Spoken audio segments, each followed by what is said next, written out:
Hello YouTube, it's me Birdie and I'm here with my first ever wrap-up video.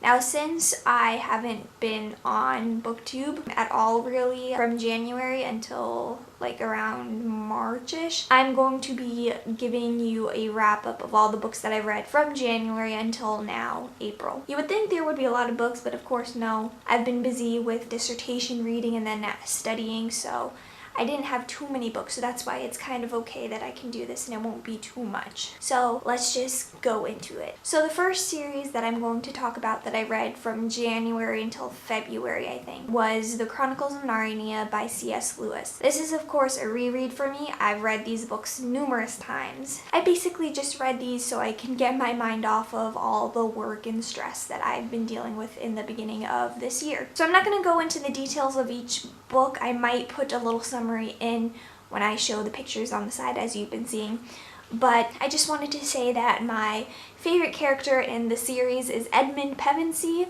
because he has such a great character arc and he gets a nice redemption story, and I love it. He is my favorite, and it helps that Skander Keynes, who plays him in the movie, is quite attractive, so I mean, yeah, I'm a little bit shallow in that way, but I do like Edmund's story, disregarding the movie. As well, I prefer the books that have the Pevensey children in them rather than the other backstory novels. I mean, those are still very interesting, and I would love to get more backstory.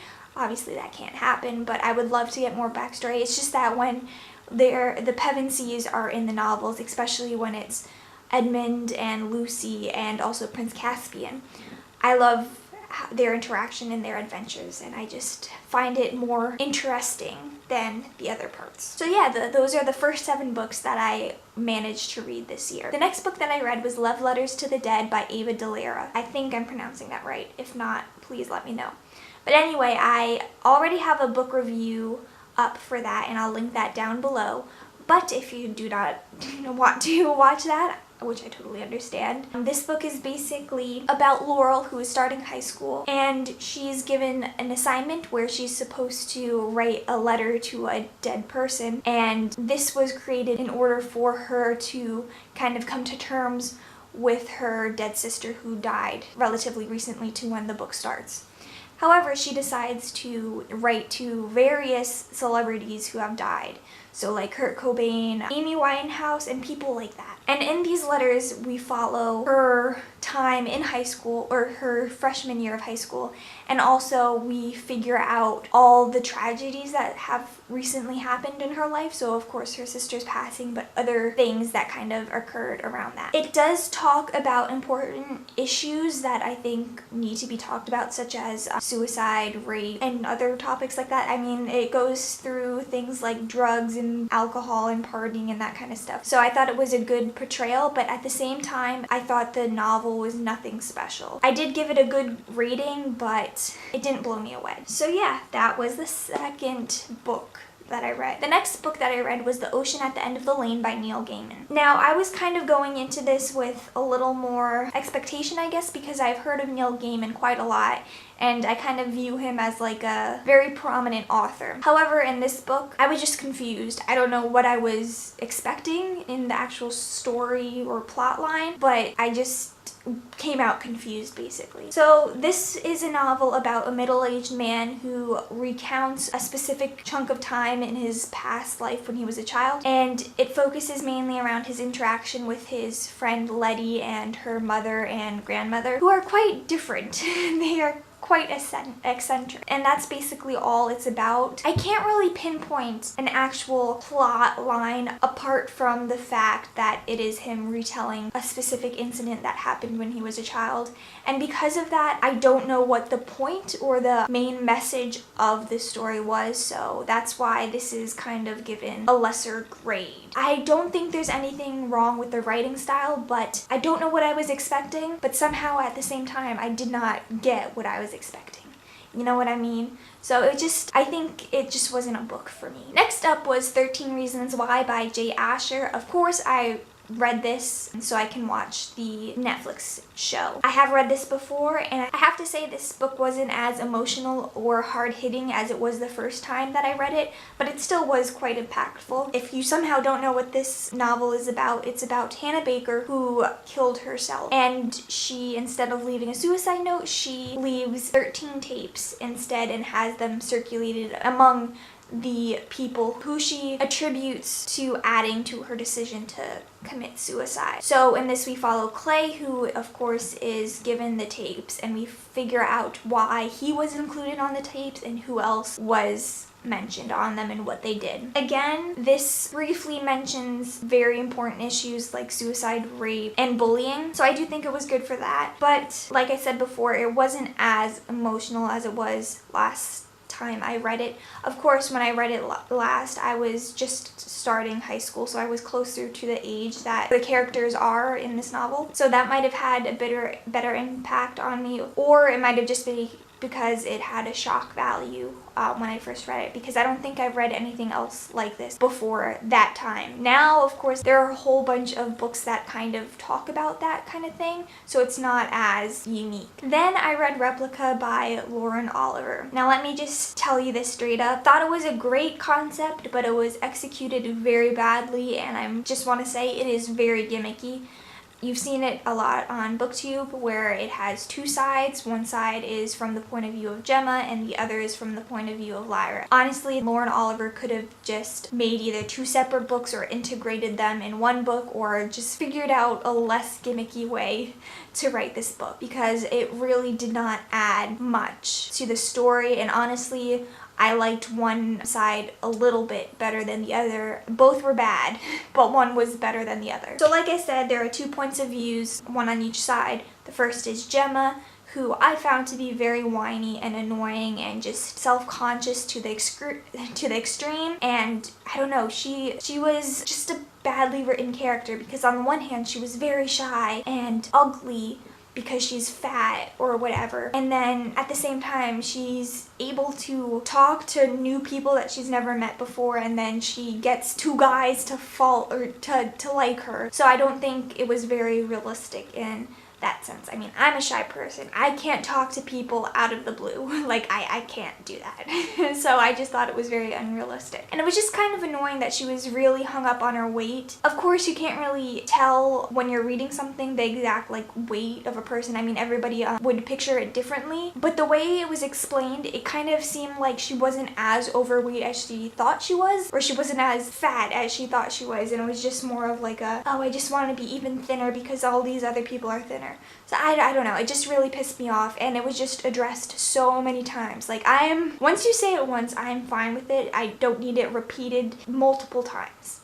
I understand what you said. That was just annoying. And then on Lyra's side, I found her more enjoyable, but there was still some inconsistencies that I didn't particularly like. But nothing as bad as with Gemma's side. So getting into the actual plot of the story, this is a world where cloning humans has become somewhat successful, and we're following Gemma realizing that this is occurring, and Lyra, she lives it, so she already knew. So we're kind of learning about how cloning came to exist. So it was interesting, and like I said before, the concept is very good. It just was not executed properly, I don't think. The way I read it was Gemma's side first and then Lyra's, and I think that is the best way to get through it, because you kind of go in with less information, I think, with Gemma, where you don't need background information about the cloning for Lyra's side. You kind of, or with Gemma's side, sorry, and you kind of learn about it at the same rate as Gemma does. But if you read Lyra's side first, you kind of go into it without really much knowledge.